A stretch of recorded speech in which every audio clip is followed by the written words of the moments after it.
Hey, Composing Gloves here, and today we're going to be looking at chord progressions using the diminished second. And so these chord progressions that I give you on this one, they're the same as the previous ones, except for they're maybe a little more experimental, more unusual chord progressions, just to give you an idea of what works and what doesn't work. And I would also encourage you to actually change things in a way that you think kind of works. So I'd include an example. It's like labeled answer in the theory workbook, but you know, it's whatever. Take it with a grain of salt. You can change things to your liking, make something that you're proud of. I keep it pretty generic just to keep it simple. So normally I give you like a specific amount of measures, but on this case, I leave it sort of up to you, giving you a little more freedom and reins to do things than before.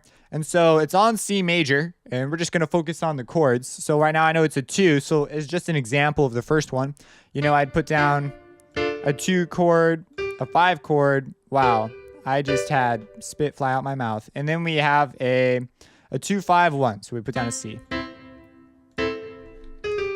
Cool. And then from here I say, well, let's listen to it. This is like a legendary progression. You will hear about this again. I guarantee it. If you continue at all in music. Unless you're like a classical musician, you might somehow scathe without it, but I don't know. So, okay. That's our chord progression. Sounds kind of nice. We're like, cool. That's cool. So we say, well, there's only, in this case, you might look to change the minor chord since it's already minor, make it a diminished 7th, but you could change any of these really. But it is actually pretty common to use a half diminished chord in here. So we say, they make this flat and we'll add in that C. And then give that a listen. Say, how does that change? And we could even add in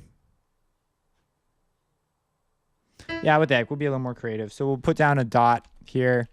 And we'll use some eighth notes. Whoops. Move my note selection over. And I want eighth notes. And we're going to go. And now we'll put down the same chord progression, but repeat it by holding Control up. That shifts everything up. I've been doing engraving in here. I actually have really come to love MuseScore. I used to hate it, but I've worked so much in it now because of this series, and I've been asked to do a couple engraving jobs, and I found Notion, for whatever reason, is crashing like crazy on my computer, and so I just like screw this.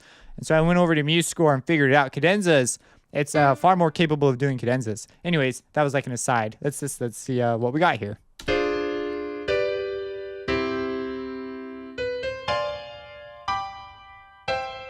So it's really basic, but you know, it's cool. We're like, oh, we're like, that's something interesting that's going on. Try changing the notes around, try removing notes, try moving, you know, do interesting things.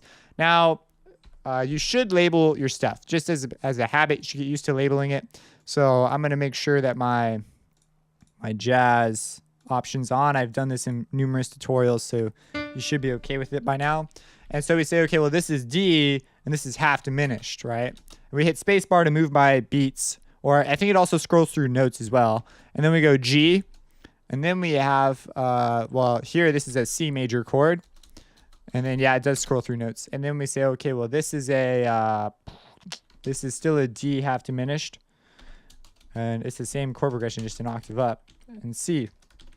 And that's that. And you're done. You move on to the next one. Or maybe you stay here a while and you experiment with other things. You say, well, okay, that's what the D half diminished sounds like. What would it sound like if we got rid of these and made this a G half diminished? What if it was like this instead? Well, this would need to be flat. This would need to be flat. And we would need a minor 7, which would be F natural. Say, oh, how does that sound? Yeah, ooh, that's an interesting one, right? And maybe you move around the inversions. You say, well, let's try taking the G down. I mean, the F down. Let's see, well, does that sound any cooler? I think it does sound cooler. Now, resolving to the C is a little strange, so maybe it doesn't fit very well in this progression. You know, you take that down. Doesn't work that great. Maybe if we have...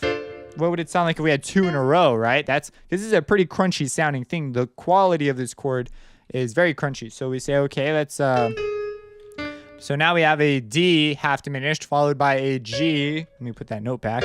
Another G half diminished. So we have D. Yeah, let me just check my work here. Okay, so that is the chord progression. Some you might try. Right now, I'm having a little bit of a hard time figuring out why it's not working. But when you push back and forth, it'll scroll through the whole chords. And usually it works fine. But right now, I'm somehow limited to a single note preview. I don't know if there's like a hotkey or something I need to push.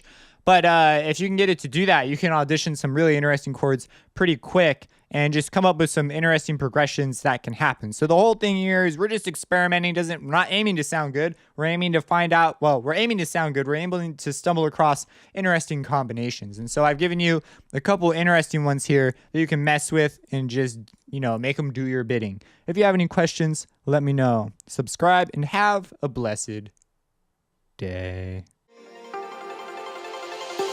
Break the chain.